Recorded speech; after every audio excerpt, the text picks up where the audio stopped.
Daphné Violet dans Oser la violer sur RVV. Bonjour Daphné. Bonjour Claude. Vous savez Claude, aujourd'hui j'ai appris une information des plus édifiantes. Ah bon? Oui, je l'ai avalée rapidement lors d'une récréation, entre deux gorgées d'eau. La vision de nos orifices, vous savez, buccal et nasal étant prohibée depuis 6 mois, c'est difficile de pouvoir s'hydrater. Selon cette information, parler sous un masque reviendrait à parler à environ 2800 mètres d'altitude. Ah bon? Et oui. Donc faut-il désormais être d'une forme olympique pour oser être bavard durant cette crise sanitaire? Et puis parler sous un masque toute une journée, toute une semaine, tout un mois, toute une année scolaire. Est-ce que n'importe quel homme ou n'importe quelle femme ayant voué sa vie à la transmission des savoirs en est-il capable? Vous dites ça parce que vous êtes prof de français. Oui, vous avez bien compris, je vous parle du métier d'enseignant. Un métier que vous côtoyez forcément lors de votre prime jeunesse. Et que vous côtoyez peut-être encore si vous avez eu la drôle d'idée de faire des enfants ces 15 à 20 dernières années. 2800 mètres d'altitude, à cause du manque d'air, de cet étouffement avec notre propre CO2 sous le masque, vous savez bien. De mon côté, s'il paraît que je n'en manque pas d'air, je reconnais que depuis la rentrée scolaire, j'ai grand-peine à faire court, comme on dit. Si la transmission de savoir est une entreprise difficile, sans masque, et d'autant plus sous masque, qu'en est-il de l'humain ?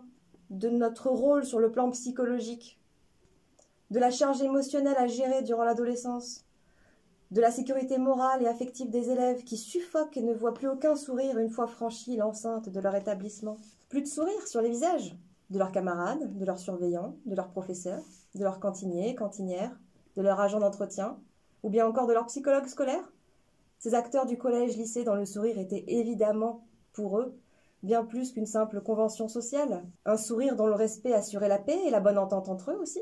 Oui, mais ces sourires ne sont-ils pas également un apprentissage important pour l'élève dans son quotidien? Cette saveur du quotidien, justement.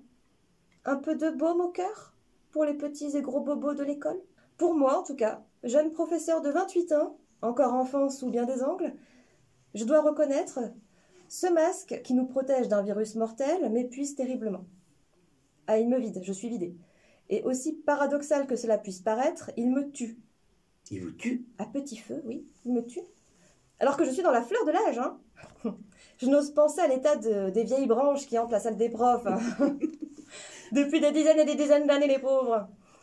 Mais je ne remettrai pas en question le bien fondé du port du masque, bien sûr, non.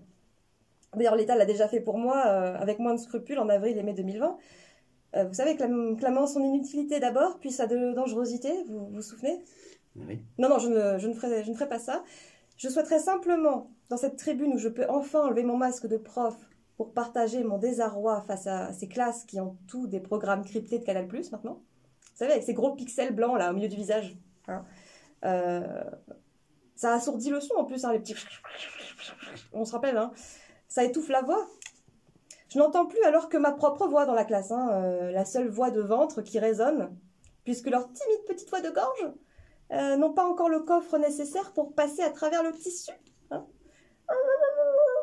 Semble-t-il dire.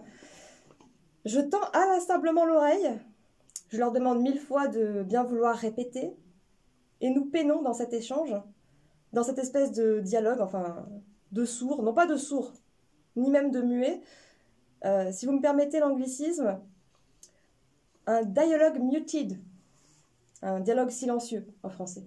Merci Daphné, c'était Daphné dans Oser la violer sur RVV.